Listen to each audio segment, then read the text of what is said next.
Hey guys, welcome back to VICKY'S Likes, and today we have the honor to have Mr. Claude Hamilton, a big name in the orchid world in Jamaica and in the United States, because his son, Phillip, has a nursery here in Central Florida, and we buy orchids from them all the time. So thank you, sir. Thank you. And first thing we wanted to know, when did you start your orchid journey? I started growing orchids, I think about 1962. And a unique set of circumstances occurred. I'd been growing plants from I was about 7 years old. My mother taught me how to grow African violets, and I found them quite fascinating. You could take a leaf and put it in a little container with water and grow. And so, I don't know how old I was, but I remember at one time I had about 150 odd African violets. Oh my God. That were of the exact same plant. And I did all kinds of things to them, and sometimes I remember once I sprayed them with kerosene oil to see what would happen, and they all died. Don't do that. And I started again, and and then I was in high school, and I was a boarder at high school, and I hated it. And I'd look for every imaginable excuse to get an opportunity to go somewhere. And so on a Wednesday, we only had classes for part of the day. And so and you had to get permission, and you had to get two different people to sign to give you permission and so on. British education. That's right. So I got permission to go to the library, and I figured the library was a good excuse because they would... Of course. And I went down to the library, and somebody had built an orchid house on the grounds of the library. And it had cattleyas in bloom. Wow. I was not conscious that I'd ever seen an orchid before, but my eyes nearly dropped out. I was fascinated with these things, and I spent the rest of the day learning about orchids. And I was an only kid, and I used to wander off into the woods on my own. And I remember seeing things that looked like these orchids, that, drawings and pictures that I'd seen in these books. And so when I went home for summer holidays, I went off into the woods and I found orchids. And I took them home, and I find it amazing that I absolutely put them on the perfect tree for growing them outdoors. And I put them on citrus trees. And they grew and they flowered, but I was very disappointed because they never looked like the things in the book. Okay. I didn't quite know what they were, other than the fact that they were orchids. Now, what kind of species are we talking about? So there was Laelia lyonsi, Okay. which looks like a cattleya, vegetatively. Obviously native to Jamaica. Yeah. And there is Prostechia fragrans, which also looks like a cattleya.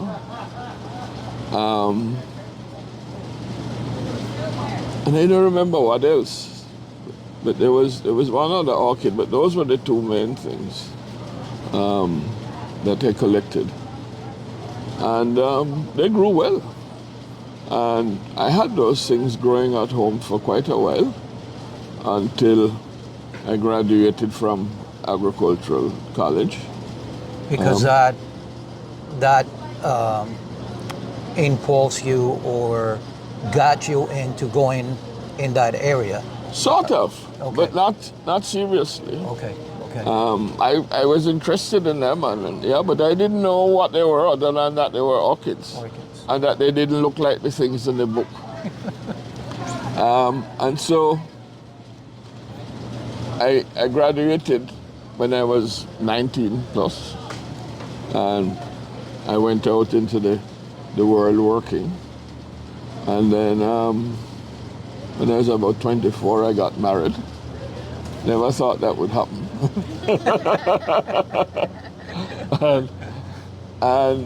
and one of the hobbies that I took up was dogs. Oh. And I got quite serious about dog breeding.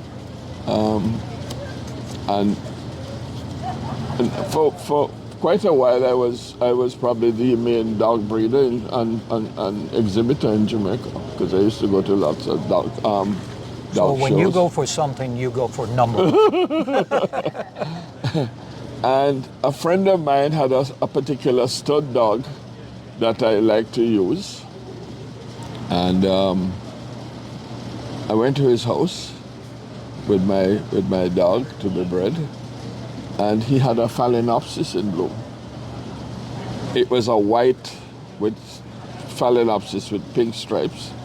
And in those days, we didn't have Phalaenopsis that looked like these things. This was one of the absolutely first white Phalaenopsis. And I still remember the name, Phalaenopsis Barbara Fried Saltzman. So it wasn't a hybrid. Yes, it was a hybrid. It was a hybrid. It was a hybrid. But back then, it cost a lot of money for Phalaenopsis.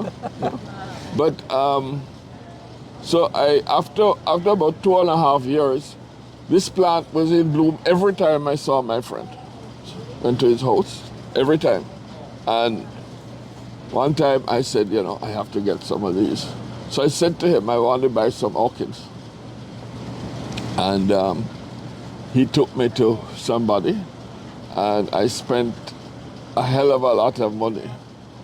I must have spent over $250. Back in those days, orchids, okay. Yes, yes. If my wife knew at the time, she would have probably killed me. And I bought about, I think I bought about 12 or 13 orchids. And that's where I started. Plus the ones you already had in the citrus. No, I'd forgotten about those. Oh, okay. Those were at my parents' house. Oh, I see. Yeah.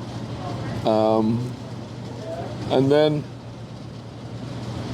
I joined the Jamaican Orchid Society, and I got involved in people who could tell me what these things were and how to grow them and so on.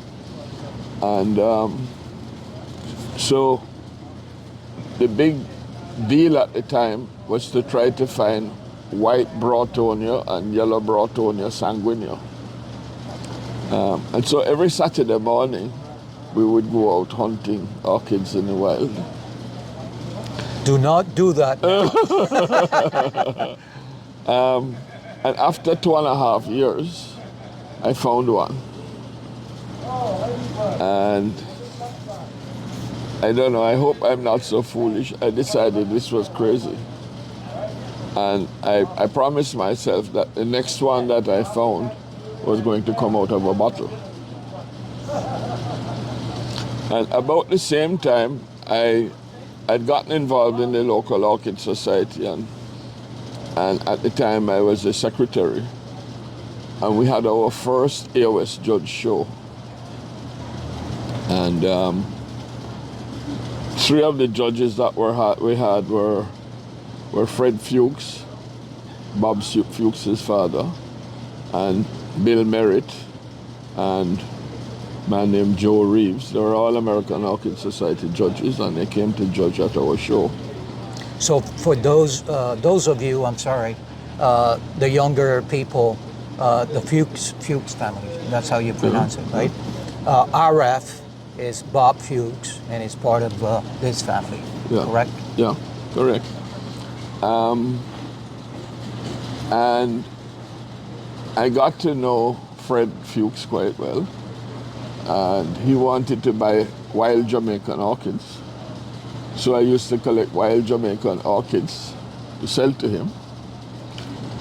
And then in turn, I would take that money and buy our orchids from himself and other people in Florida and take back to Jamaica and started a business. And your business was? Hamlin Orchids. Yep. Yep. I've now shut down in Jamaica. Yeah. And I'm now here in Florida. Okay. Okay. I have a question from way back here. Do you have any of those orchids that you had when you were younger?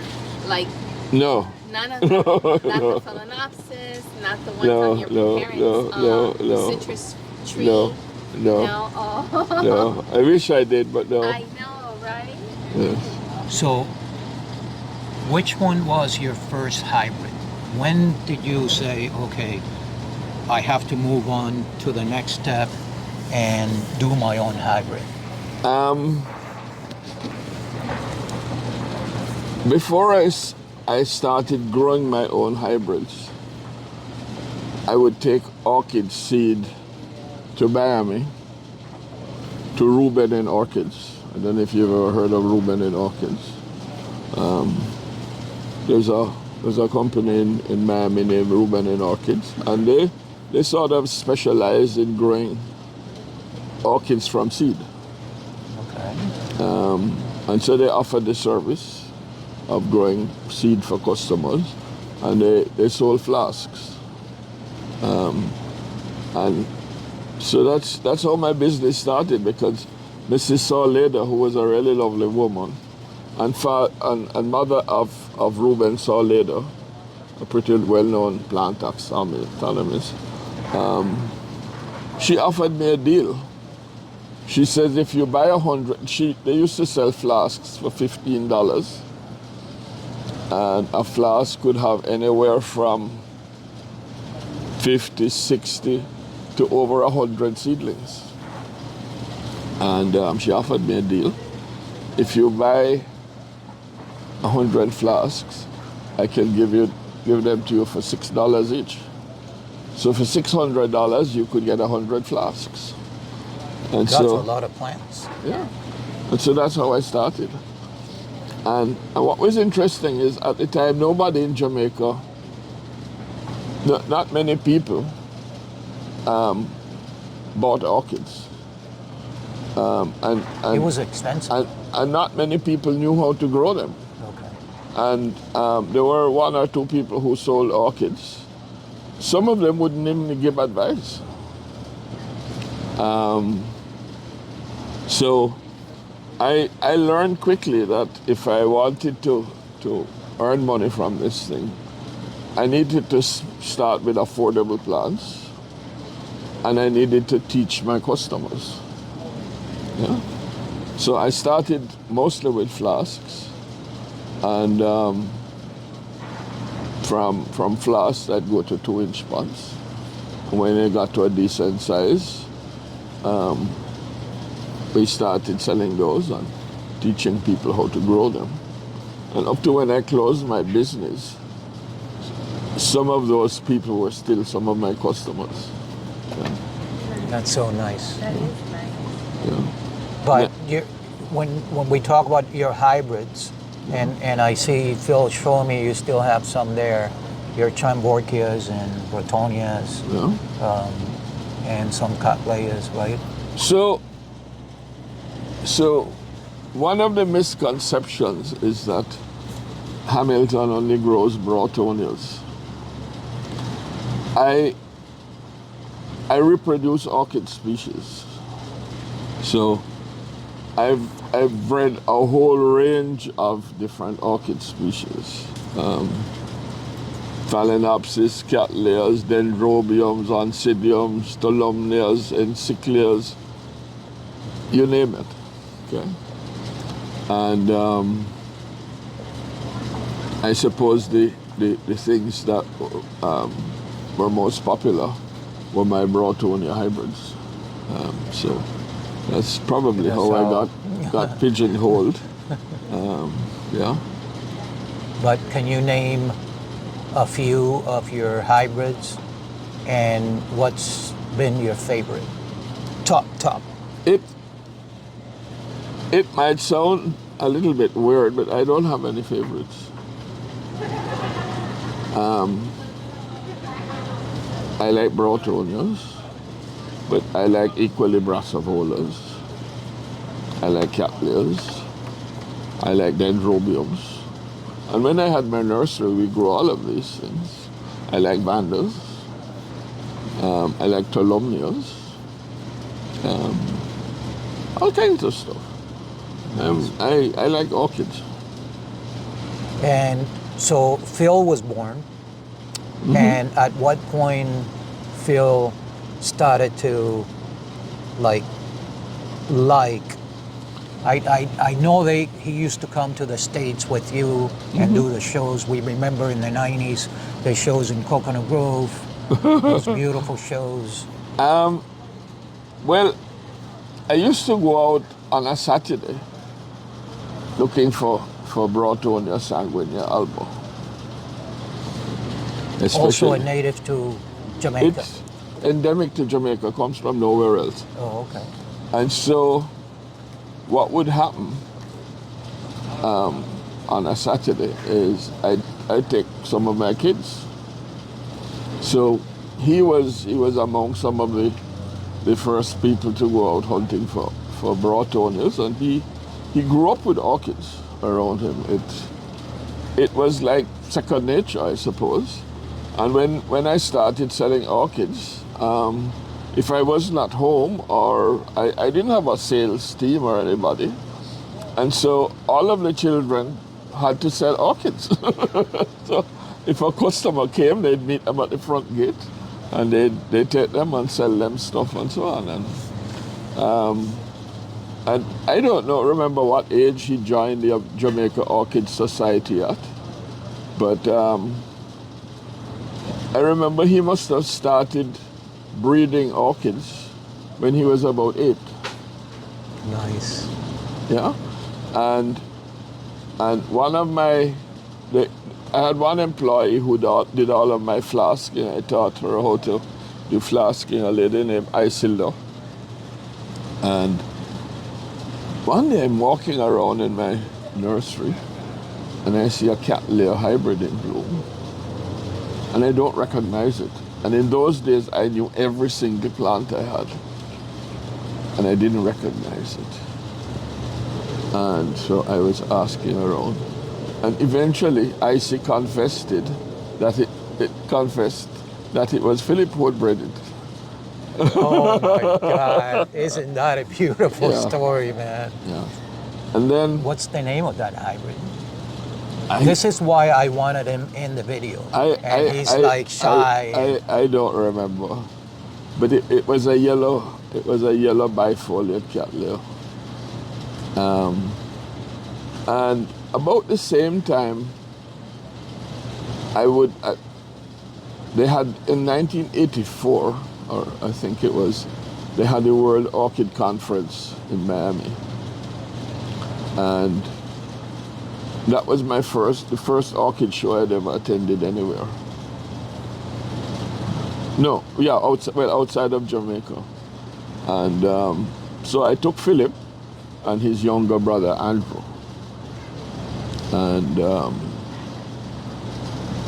so, because in those days I carried my kids everywhere that I was going. That's nice.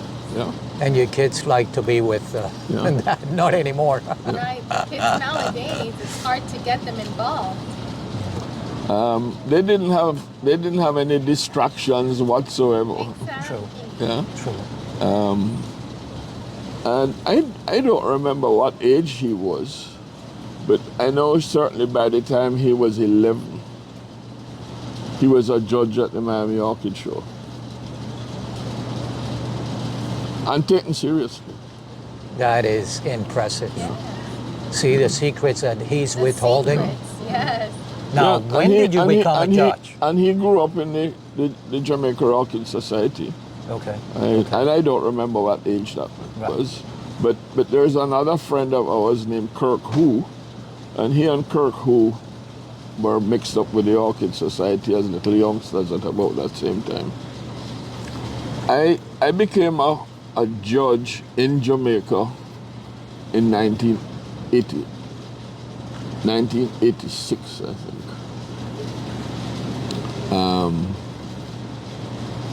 And I thought about becoming an American Orchid Society judge, but never did anything until the early 90s, because becoming an American Orchid Society judge is expensive, especially if you live overseas. Okay. And it brings no remuneration. You don't get paid. Right. And there are a lot of people out there who don't know this. Yeah. Yeah. Yeah. We have Julio Hector Yeah. in one of our videos, and Yeah. he talks about that. Yeah. Yeah. So Phillip came to Miami to college, and about the time that he came to college, I applied to become an American Orchid Society judge. And shortly after that, he also applied. So we basically went through training together. Yeah. And That is so and he cool. and I became AOS judges at the same time. Wow. Yeah. Wow. Excellent. And then I think they moved up here. Did he have a nursery down in the No. Miami area? No. Phillip came here and went to college and university, did his master's, and before he finished his master's, De Leon Bromeliads in Miami offered him a job to run their nursery. And they had a nursery in Mount Doro. And right after he graduated, he became their head grower. Oh. So he's been living in this area from he graduated from college. Cool. Cool. Nice. And I showed Mr. Hamilton this booklet that I showed in the other video from the plant festival in Mount Dora. This is the Florida Orchids from 1961, and obviously he recognizes many of the names in here. Perhaps you can mention. I think you were mentioning before a couple of names. Yeah. So I don't remember. I don't know when they started publishing the Florida Orchids. This is number 3, volume 4. So this was probably Very published early. first in the 1950s. And let me see if I can see any names here that I recommend. Obviously, Scully. Yeah. Is, So there's a company named Jones and Scully, and they were the orchid company when I was just starting out. They had a huge facility in Miami, and they were the orchid company, and they had fabulous things, and they sold for fabulous prices. And so a typical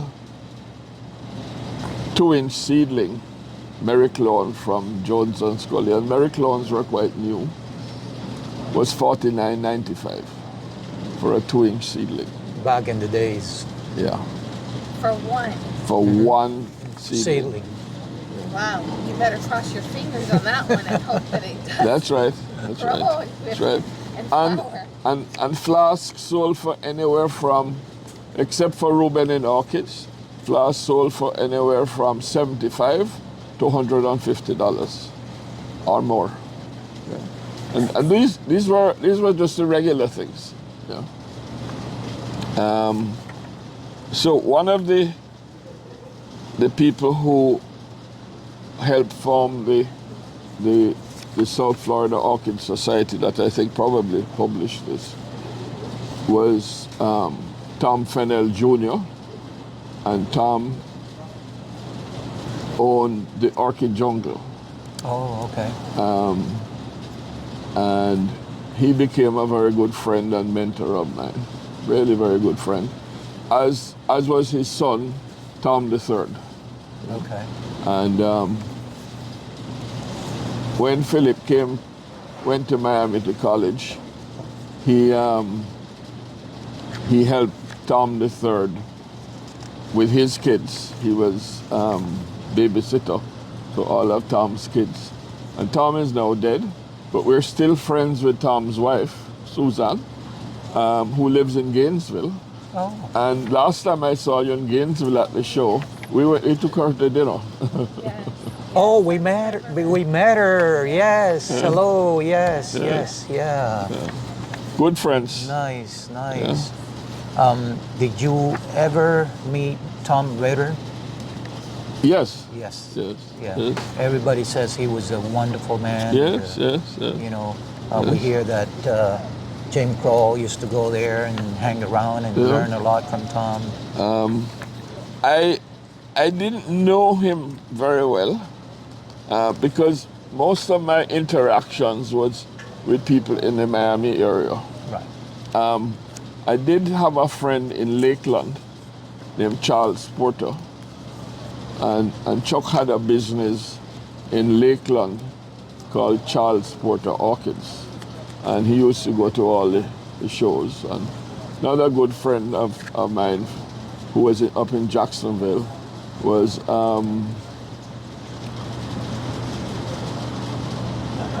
Marv Reagan. One of the things that happens to you when you're not so young anymore is that you don't remember stuff. I know. I'm 64, and it's hard. Yeah. But you have a good recollection. Yeah. That's great. Yeah. And we love it. So one of the guys here, who was a big guy in orchids and in botany at the time, was the late Alex Hawks. And when I was a kid, he lived in Jamaica. Oh. And he used to write a fascinating column in our local newspaper about his travels to Jamaica and stuff like that. Of course, it wasn't until after he died that I realized that Alex Hawks was one of the orchid gods, you know. And I don't know if you've ever seen any of his books. No. Yeah. No. Yeah. No. So his one of his books, was I don't even remember the name of the book now, but it was the orchid book for identifying We'll orchid look it up species. and put it here. Yeah. Nice. Well, I think we got enough from Mr. Hamilton. We are so happy we did this. We finally did it. Finally. You know, yeah. So we got to get Phil to get him behind the cameras and perhaps going to the greenhouse. Yeah. I keep asking him, next summer. Do you miss your nursery?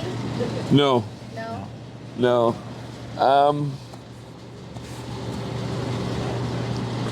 I got to the point where I had too many plants and too many employees, and so when I finally closed everything down, it was not a joyous occasion, but I breathed a huge sigh of relief, and But you're still involved anyways because you're doing the AOS judging. You go to the Well, I enjoy AOS judging, and I go to judgings, and I meet piles of fellow AOS judges and people who are not AOS judges who are friends that I've known for a long time. So it's a happy occasion. Let me get a couple of plants that his hybrids and have it here. Yes. Yeah. I was behind the camera. So then, and anyways, you get to come to the events and you're also involved, you know. Mm-hmm. You get to see what's going on in the orchid world still. Yeah. Hopefully younger people start getting more involved as well. Mm-hmm. You know, because as it is, I do see younger people come, but I think more need to get involved in these well, things? we have to make orchids interesting for people, Yes. and nowadays orchids are quite expensive for youngsters, Right. and Right. and they have priorities, and they have their phones, and they have all kinds of things to distract them Yes. or to attract them. So it's a challenge. Yes. Yeah. And I do want to point that I do like that you said that you would, the customer would purchase the orchid, but you would also explain to them, the care and all of that, because a lot of people don't want to read, on what they have to do. They And that's just not want- new. Right. They It's just not want, new. yeah, no. Yeah. The majority of the people don't want to read a book or like they just want to go straight to the grain. They just want the basic Yeah. But information. if you make it interesting for them, they'll learn. Yes. And like most of us, you need to kill a few Yes. and get a little bit of experience and understand what people are telling you about. Right.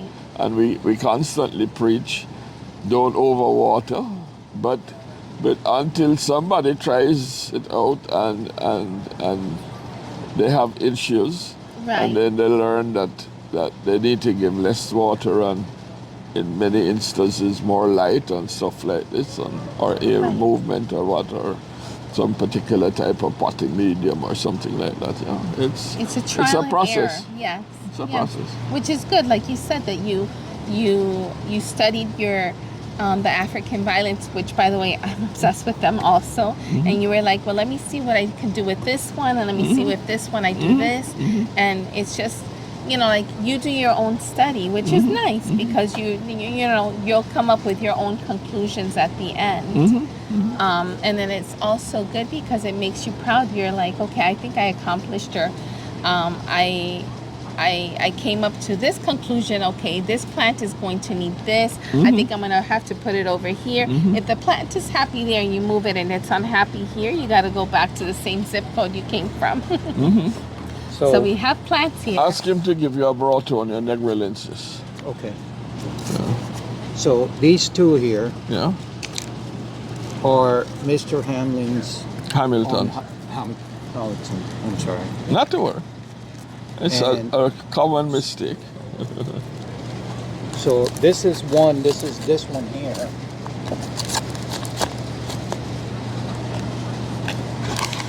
What is that? That's my Macrocattleya Memoria Brit Porter.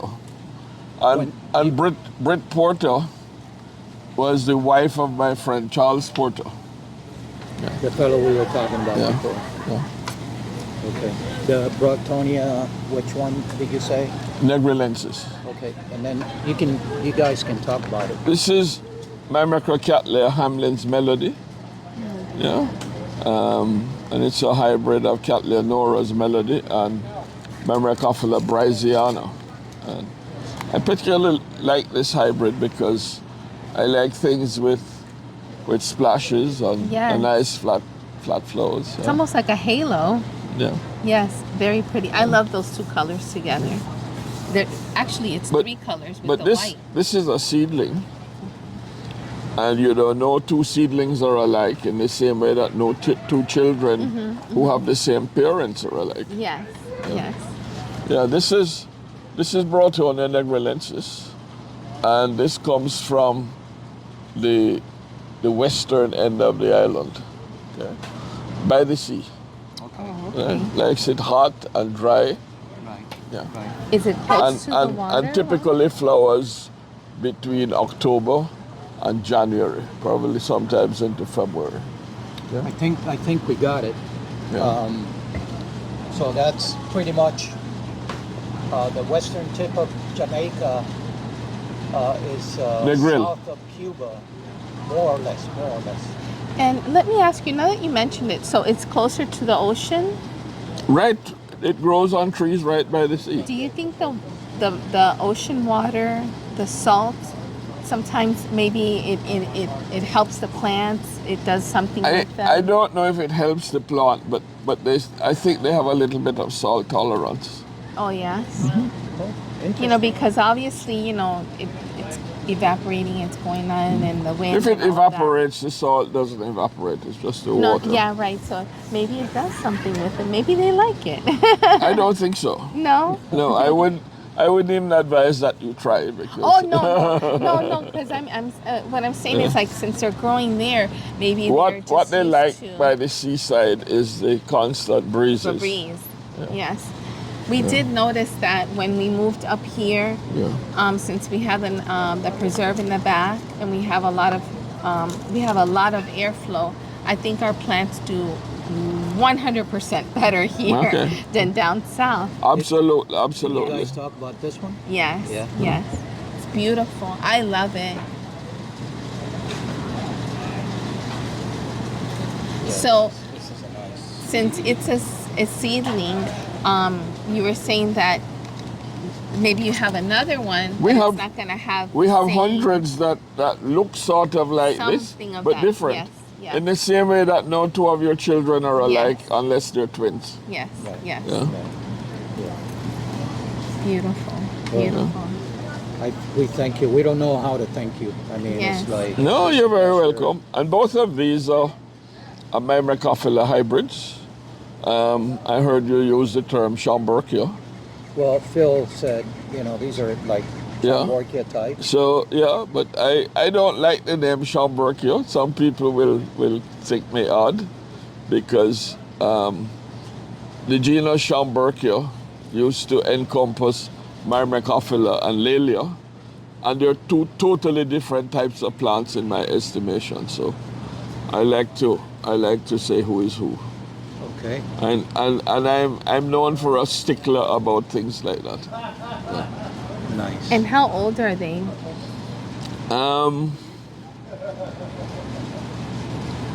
These are probably, this is a division, and this plant is probably about 12 years old, probably even older. This one is much younger. This is probably about 7 or 8 years old. So it does take such a long time for an orchid to reach to the point I'm sorry. to reach a point that it will bloom and you can enjoy your flowers. Sure. Years. Years. Yeah. Orchids are not going anywhere in a hurry. Which leads me to Phalaenopsis, because one of the things about Phalaenopsis is they're some of the fastest growing orchids. Phalaenopsis and dendrobiums. Dendrobiums don't like it too cool. They like it hot. If it's 110 degrees, they're happy. Phalaenopsis are more adapted to places like this where temperatures tend to be a little bit cooler, or you can control the temperatures in the summer and so on. It's difficult to produce the kind of heat for dendrobiums. It's expensive. So Phalaenopsis are cheap and the flowers last long. So they've become the popular host plant orchid. Yes. Yes. So on that note, where do you see the orchid business and the orchid hobbyist? Do you think is increasing? Is there are more people getting involved? Yes, there are more people getting involved in orchids. Yeah. Yeah. Yeah. I can't give you any serious figures, but certainly in Jamaica, where I am from, a phenomenal number of people grow orchids, and Jamaica, I don't know, it's tiny compared to just the state of Florida, and we have over 100 orchid vendors in Jamaica. Oh wow. I'm a little bit proud of that because I am absolutely one of the first orchid vendors to seriously offer orchids in Jamaica, and to see where it has developed. It's interesting. We have a lot of viewers from Jamaica. We Yes. thank you, all of you, and this Yes. is our gift to you. A gift to us and our gift to you. Yes. You know, we want to have the big names again, and you know, in video for generations to come. So we thank you so much. I thank you for having me. Yeah. Yes. Thank you. Enjoy lovely. It talking was a to nice both of you. talk. Yeah. Yes. Awesome. Thank you. You're welcome. Bredren Orchids. Bredren. Bredren. Bredren Sorry, Orchids. My Spanish accent. But they are online. Yes. They're in shows. Beautiful plants. Beautiful people. Yes.